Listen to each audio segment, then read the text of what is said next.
(1811년) 창업한 니가타현 산조시의 야채절임 메이커 노지마 식품.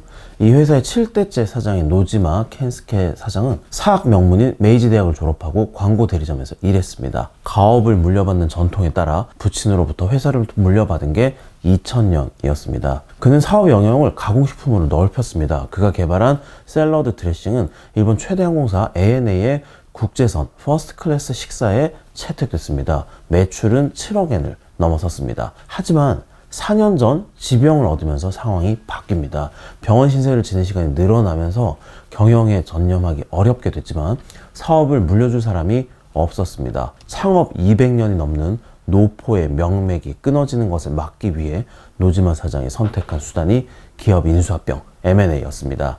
회사 존속, 상품과 브랜드, 그리고 고용 유지를 조건으로 2020년부터 인수자를 찾은 끝에 2021년 여름 미야기현 센다이시의 식품회사 프론티어에 회사를 매각했습니다. 사품과 사원을 소중히 한다라고 약속한 프론티어는 총무부 직원이었던 타다 슈에이 씨를 노지마 식품에 파견해 미래의 경영인으로 기르고 있습니다. 센다이에서 노지마 식품이 있는 니가타현 산조시는 300km가 넘는 거리인데요. 타다 씨는 가족을 데리고 이주해서 경영 수업을 받고 있습니다. 그는 200년 이상 이어진 노지마 식품의 역사와 브랜드를 소중히 지키고 싶다라고 요미우리 신문에 말했습니다. 2021년 6월 기준 일본에는 337만 개의 중소기업이 있습니다. 2014년에 비해 7년 새 44만 개, 연간 7만여 개씩 줄었습니다. 일본 중소기업청에 따르면 2002년 61.5세이던 중소기업 사장의 평균 연령은 2022년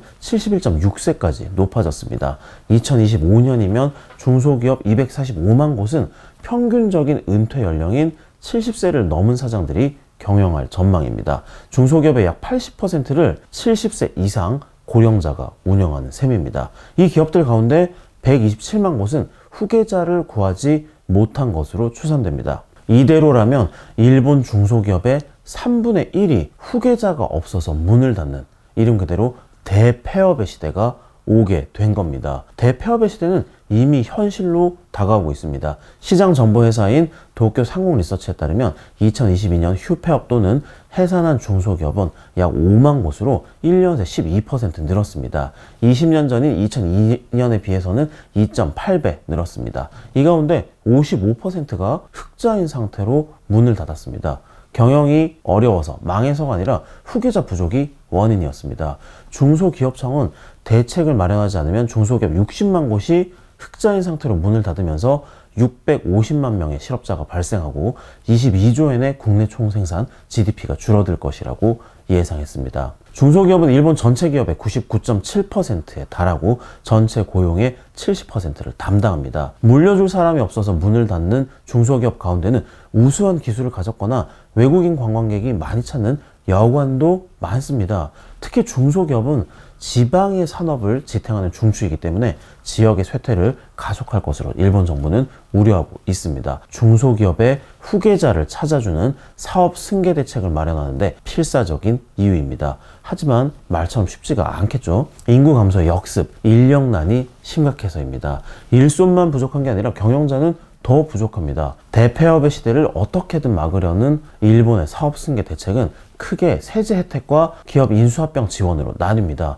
일본은 선진국 최고 수준의 상속증여세를 부과하는 나라입니다. 상속증여세 최고 세율이 55%에 달합니다. 상속재산 1000만엔까지의 세율은 10%지만 5천만에서 1억에는 30%, 3억에서 6억에는 50%로 급격히 늘어납니다. 물려주는 재산이 6억엔을 넘으면 최고 세율 55%를 찍게 됩니다. 증여액은 3천만엔을 넘으면 55%의 세금을 물어야 됩니다. 일본을 대표하는 전자대기업 파나소닉과 소니그룹을 창업한 마쓰시다 가문과 모리타 가문의 보유 지분이 오늘날 제로에 가까운 이유입니다. 반면 중소기업의 사업 승계에 대해서는 상속증여세 부담을 파격적으로 줄여주고 있습니다. 일본 정부는 2009년 중소기업의 경영승계 원활화에 관한 법률, 경영승계 원활화법이라고 하는데요. 이 법을 제정해서 사업을 승계한 후계자가 물어야 할 상속증여세를 유예 또는 면제하고 있습니다. 비상장 중소기업 승계의 경우 전체 주식의 3분의 2까지에 대해서 상속세와 증여세를 각각 80%와 100%씩 유예합니다. 5년간 고용을 약 80% 이상 유지하는 등의 조건을 만족시켜야 합니다. 승계 5년 후 기존 경영인의 사망, 사업 실적 부진 등의 조건에 따라서는 유예된 세금을 아예 면제받을 수도 있습니다. 2018년에는 사업 승계의 세제 혜택을 더욱 확대한 특례 조치를 10년 기한으로 도입했습니다. 세금을 유예 또는 면제받을 수 있는 주식수를 3분의 2까지 해서 아예 그냥 100%로 늘렸습니다.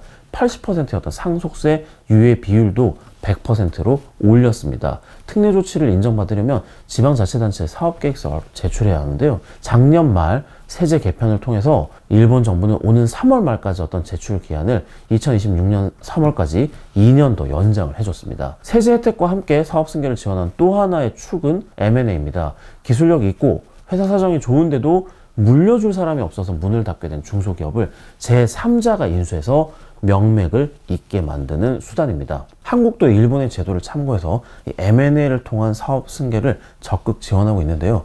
일본 정부는 M&A로 살릴 수 있는 중소기업이 30만 개에 달할 것으로 보고 다양한 지원책을 내놓고 있습니다. 1990년대에는 이미 M&A를 통한 가업 승계를 위해서 일본 M&A 센터, 스트라이크 같은 민간 M&A 중개회사가 잇따라 설립했습니다. 일본 정부도 2006년 중소기업청이 만든 사업 승계 가이드라인에서 M&A를 유력한 대안으로 제시합니다. 2020년부터는 정부가 M&A 계약서 형식과 중개 수수료를 정했습니다. M&A는 회사의 기업가치 산정, 주식 양도 등을 포함하는 고도의 금융거래입니다. 관련 지식이 얕은 중소기업 경영인들은 증권사나 회계법인 같은 M&A 자문사에 의지할 수밖에 없는데요. 정부가 부동산 거래처럼 계약서 형태와 수수료율을 아예 딱 정함으로써 자식 같은 기업을 혹시나 헐값에 팔거나 수수료 바가지를 쓸 우려를 없애준 겁니다. 2021년 중소 M&A 추진 5년 계획을 세워서 M&A 중개 수수료 일부를 정부가 지원하고 M&A로 사업을 승계한 중소기업의 법인세를 깎아주는 제도도 내놨습니다. 후계자 문제에 빠진 중소기업을 인수하는 주체는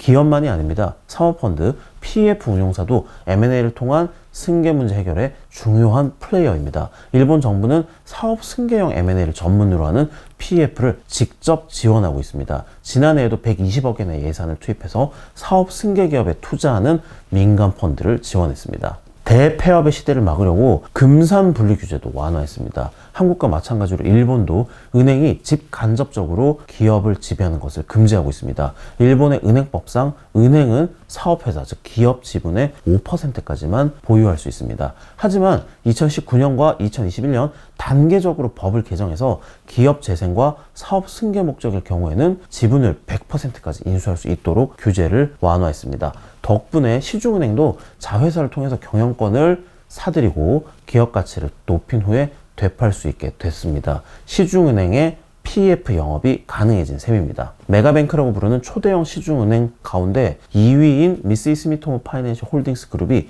처음으로 사업승계 M&A 시장에 뛰어들었습니다. 그룹의 은행 계열사인 미쓰이 스미토모 은행은 2020년 설립한 자회사 SMBC 캐피털 파트너스를 통해서 사업승계에 나선 기업의 소수 지분을 사거나 경영권을 아예 통째로 인수하는데 2천억 엔을 투자합니다. 2025년까지 지분 투자로 1천억 엔, 2027년까지 경영권 인수에 1천억 엔을 각각 투자할 계획입니다. 경영권 인수는 한 건당 30억에서 200억 엔 규모의 이 기업을 인수할 계획입니다. 2022년 11월 달걀 제조기업 이세식품의 경영권을 제1호로 인수했습니다. 미쓰이 스미토모 은행은 인수한 기업에 자사의 인력을 파견해서 기업 가치를 높일 계획입니다. 현행 은행법상 은행의 주식 보유 인정 기간인 10년 이내에 인수한 기업을 되팔아 매각 차익을 얻기 위해서입니다. 인수한 기업을 상장, IPO 시키는 것도 선택지입니다. 사업 승계 M&A를 통해 5년에서 10년 후에는 150억 엔의 순이익을 낸다는 게 미쓰이 스미토모 은행의 목표입니다. 10년 넘게 이어진 초저금리로 예금과 대출 같은 전통적인 은행 업무로 먹고 살기 힘들어진 지방은행들도 계열 투자 펀드를 통해서 후계자 문제로 고민하는 기업의 경영권을 사들이는 사례가 늘고 있습니다.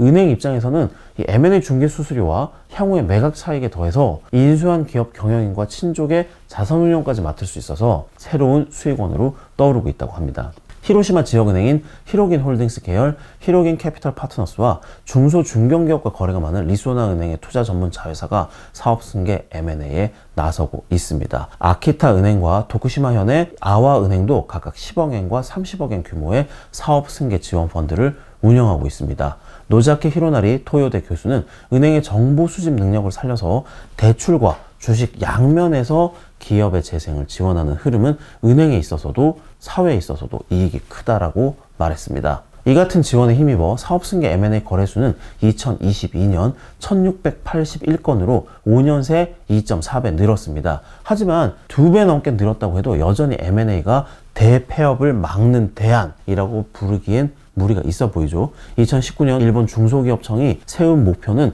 연간 6만 건 이상의 M&A를 성사시킨다는 것이었습니다. 2022년 실적은 정부 목표의 3%에 그치는 수준이줍니다. 사업승계 M&A가 기대한 만큼 일어나지 않는 이유로는 우선 비싼 중개 수수료가 꼽힙니다. M&A 수수료는 매각 가격의 2~3% 수준으로 정해져 있습니다. 반면 M&A 자문을 주로 하는 대형 증권사와 회계법인들은 수수료를 최소 2천만 원 이상 받을 수 있는 M&A만 취급을 합니다. 수수료가 이 정도 나오는 M&A는 연간 매출이 5천만 엔 이상인 기업으로 한정됩니다. 340여만 개의 중소기업 가운데 연간 매출이 5천만 엔 이상인 곳은 30%에 불과합니다. 나머지 70%는 제대로 된 자문을 받기 어렵다는 뜻입니다. 정부가 마련한 중개 수수료 기준이 도리어 중소기업의 M&A를 막는다는 지적이 나오기까지 하는 이유입니다. 중소기업이 대기업으로 성장하기를 꺼리는 피터팬 증후군도 중소기업끼리의 M&A를 막는 요인으로 꼽힙니다. 다른 중소기업을 인수해서 몸집이 커지면 지금까지 중소기업으로서 받던 다양한 세제 우대와 보조금을 받을 수 없게 되기 때문입니다. 일본은 1963년 중소기업 기본법을 제정해 이 중소기업의 세제와 자금 조달 측면에 지원을 하고 있습니다. 하지만 일본의 가업승계 M&A가 활발하지 못한 가장 크고 가장 근본적인 이유는 거부감 때문이라는 분석입니다. 100년 넘게 이어온 가업이 자신에 대해서 끊어지는 것은 죽어서 조상님 뵐 면목이 없어지는 일이지만 가업을 파는 것 또한 가문과 종업원, 지역사회의 패라는 겁니다. 일본에서는 아직도 M&A를 먹튀라면서 터부시하는 경향이 강하기 때문인데요. 가업을 사업회사가 아니라 투자회사인 PF에 매각하는 데 대한 거부감은 말할 것도 없습니다. 제가 현지에서 활동하는 PF 매니저들의 얘기를 들어봐도 가장 애를 먹는 부분이 내 눈에 흙이 들어가도 PF에는 못 판다 라는 이 중소기업 경영인들의 거부감입니다. 인수한 기업의 가치를 높인 후 되파는 PF의 업태가 중소기업 경영인들로서는 더더욱이나 먹튀했다라는 수군거림을 들을 수밖에 없는 구조인 겁니다. 2023년 정부 계열 중소기업 기반 정비 기구가 중소기업 경영자들을 대상으로 실시한 조사에서 M&A에 의한 사업 매각에 저항감이 있다는 답변이 40%에 달했습니다. M&A에 대한 거부감을 줄이는 방법에 일본 중소기업의 미래가 달렸다고도 볼 수 있는 상황. 지금 일본에서 M&A가 아닌 것 같은 M&A의 다양한 묘안들이 시도되는 이유입니다. 이 시도들 다음 주 도쿄나우에서 살펴보겠습니다. 지금까지 정의의 특파원이었습니다. 감사합니다.